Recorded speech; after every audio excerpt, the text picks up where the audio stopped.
us now is a senator that was in the room, Democratic Senator Alex Padilla of California. Welcome, welcome, sir. Thank you for coming to the table. Senator, if you could not be in California with your family, you have to be here in Washington, D.C. at the behest of Rand Paul, then I'm glad that you are at least with us.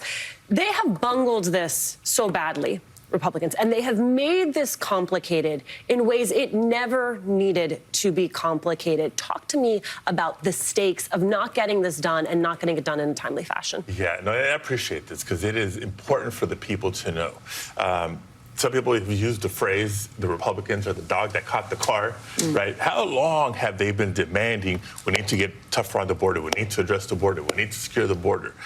And then they negotiate a deal, the deal's on the table, and they all run away from it. Why? Only one reason. Trump said no, or at least wait till November till I get there. And so they all kneel, right? Which is not how legislation works. There's no, like, wait for me. And now let me also be clear about this, because I voted no on that package. They voted no because of politics. I voted no because some of the policy that was in it and some of the policy that was not. You know, for the first time, there was a immigration or border proposal on the table that had some enforcement, some smart, some not, definitely not. But no dreamer would have benefited from this package. No farm worker would have benefited from this package. No legal pathways for people who have earned it, in my opinion.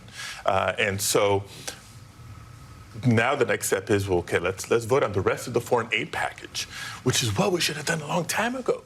Aid to Ukraine is urgent, you know, and it's not just aid to Israel, but the humanitarian aid that's so necessary for the region.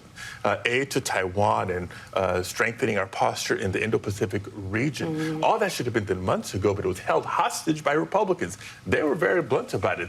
The price for this is border, and now they can't even do that. And the hypocrisy is amazing. Right? In the Senate, the negotiators insisted we need Secretary Mayorkas in the room to make sure it's a substantive deal. And he was in the room, right? Yeah. But in the House, they're trying to impeach the guy. Crazy. Right? So which is it? Make up your mind. And until they make up their mind, I don't know if we're going to be able to get serious about border, but the rest of our domestic and international business has to move forward. It's the domestic and the foreign piece that Republicans and Democrats, Schumer and McConnell in the Senate agreed to. They put together the package to get it out. So now we're in this space. I want to play a little bit of Senator Rand Paul on the new foreign aid packages that are right in front of you now and the future of that package. I'm not going to object to the amendments, but I'm going to object to condensing time. And they'll struggle through this for 2 or 3 more days. We're going to beat the crap out of them for being for someone else's border and not our own. And we'll see where the cards lie. This is a minority of Republicans, including the leader of the Republican Party up here, who are all for protecting some other country's border and not our own. That's just, for me, it's such a disingenuous statement and position to take. In fact, it's an outright, it's just total BS in terms of what's right in front of you. You stated the case, that this is about securing our relationship and protecting our friends and helping Ukraine and the people of Ukraine right now who need our help, which is part of what NATO allies do, right? How do you read the movement to sort of break this? Is he going to hold the lock on this for 2 or 3 days and then just like, you know, as we were talking before, okay, now you can do it? Right. Well, it's not what people want to hear, but the process of the Senate, right? At worst case, we're going to be here until early next week, but it's going to get done. That's the good news. It's only a matter of time before this package gets done. Now we can do it. So this is just theater then? This is just... Absolutely. Right. Absolutely theater. And it's not surprised that it's him because, you know, in one package, it's about, you know, our border versus other allies. Next time it's going to be about, you know, gutting the federal government budget when we should be investing more in infrastructure and healthcare and, you know, so many other things. So we'll see when his own colleagues on the Republican side finally get fed up enough to say, come on, let's cut this, let's get down to business. To be clear, he walked away from the border deal, right? That was... He walked away from the border deal. And let me point out yet another example of their hypocrisy. They're saying we got to get tough on the border, we got to secure the border, Biden has to do his job. When you have Governor Abbott in Texas using state troopers to prevent federal agents from access to the border to enforce the law, right? And I only bring that up because there was an attempt by Senate Republicans this last week to say, well, let's just empower governors to protect the border. I mean, we see examples of what's going to happen if something like that were to go through. So still waiting for them to get serious. So aid, you believe this aid package is going to pass, all the foreign aid will pass. Question is what happens in the House, but that's not your jam. And it'll be tough because you see the state of affairs in the House of Representatives. Chaotic. For Republicans. But unlike the border deal, I have not heard, say, Speaker Johnson, this is dead on arrival. Now, it's going to be hard, very narrow majority. I mean, Nancy Pelosi showed how to lead a caucus with a very slim majority. Yes, it's not like it can't be done. Right, so it can be done. Right. So whether it's regular order, through suspension, et cetera, the encouraging piece is there has not been an announcement that it's dead on arrival. That's an important point. Well, to the point about leadership and the distinction between the Senate and the House, there's been some recent reporting on Mitch McConnell's waning influence over his own caucus, and I wonder, someone who obviously is not a member of that caucus but has a front seat to the way that they operate, if you sense that that is the case, if he does not have the type of power and ability to whip votes that he once had. Every issue is maybe a little bit different. Would they be this amped up and divided on a different topic? Ukraine, I think, is at the core of the dysfunction of Senate Republicans right now. Here's my assessment. I mean, remember Trump's first impeachment, what was it for? Who did he call to say, I need you to investigate something? President Zelensky. Exactly, Ukraine, right? Putin's clearly got something over Trump, and Trump has a hold on the Republican Party. And so when Trump says jump, they say how high. When Trump says stand down, they say yes, sir.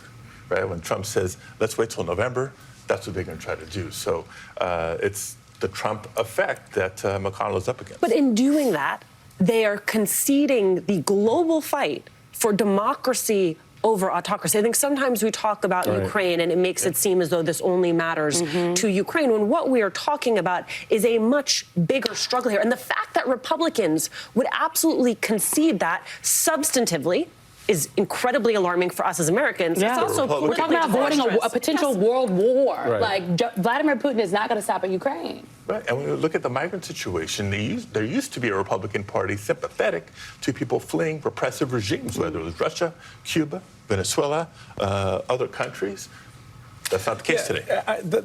You raise an interesting point about, how this plays out with the leadership, within the leadership of the Republican caucus and McConnell's influence there. The jockeying that's already begun, which I'm sure you're aware of who's going to replace McConnell.